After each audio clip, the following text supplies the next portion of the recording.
Today I did my first transect for the National Biodiversity Data Centre's annual transect, and as you can see, here's a butterfly. Anybody can sign up to do it. It's worth doing.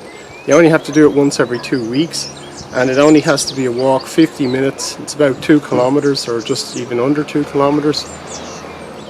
So it fits in with the current regulations about COVID-19.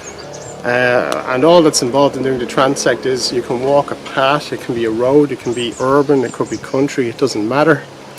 And you imagine that you're at the bottom, at the back of a box. You're right in the center of it, and the box is 5 meters in each direction, so 5 meters up, 5 meters ahead of you, and 5 meters wide, so it's 2.5 meters on this side, 2.5 meters on this side.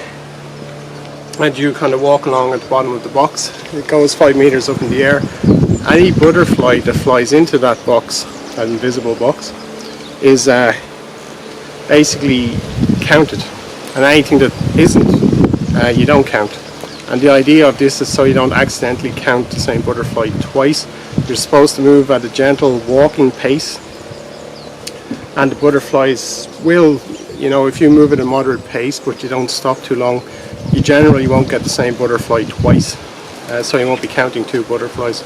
Sometimes, of course, butterflies could be flying along, say a hedgerow or something ahead of you, and they may be stopping, and there's a small possibility you might count the same one twice, but it'll be very marginal, and it won't really interfere with the data that they're trying to get. And really, they're trying to see, butterflies are indicator species, so they can actually judge what's happening with the environment based on the butterflies you see. And the more people they have doing the records, then the more data they have. And they're able to actually map climate change, increasing temperatures, decreasing temperatures, habitat destruction, the general change in settlement patterns or in our use of the land, and how it impacts on different species. And so, like bees, butterflies are really important bioindicators. So today, the first week of April is always the first transect, and you can do 24 weeks from April to the end. It'll be the end of September. But this year, because of everything that's happened with the virus, they've decided once every 3 weeks would be enough. If you could do it once a month, it would be something. In fact, they're pretty much happy to get any data they can. But ideally once a week. Most people who would be at work would maybe do one on a weekend. Of course, it's weather permitting. Temperature needs to be at least 15 degrees in the sun. It was 11 degrees in the shade when I set off to do mine today.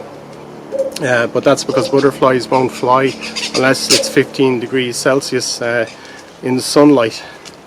But they give you all the rules and they explain everything. You also just record sunlight, you record wind, the direction, and roughly the speed. It gives you a selection to pick from based on observation of what it's doing. And you also have a fixed time. You generally do it between 25 to 11 a.m. in summertime and 4:45. And that way you get a good picture. You will find yourself doing it the same time each week usually, or every 2 or whatever, once a month in this case. And it's a really good way of actually getting a picture of what's going on, and you'll find it interesting yourself because your knowledge goes up. You get better at spotting different species of butterflies. Some of them, like the white ones, are very similar, but you'll get better as you go along. It's a learning curve. They also do workshops throughout the year. Now, that probably won't happen this year with the current COVID-19 restrictions. You won't be able to have meetings, but there's a lot online that they provide. And they also have little booklets and things and little swatches which they send out when you sign up to do it. And they're very good for identifying species in the field. And so there's a huge amount you can do.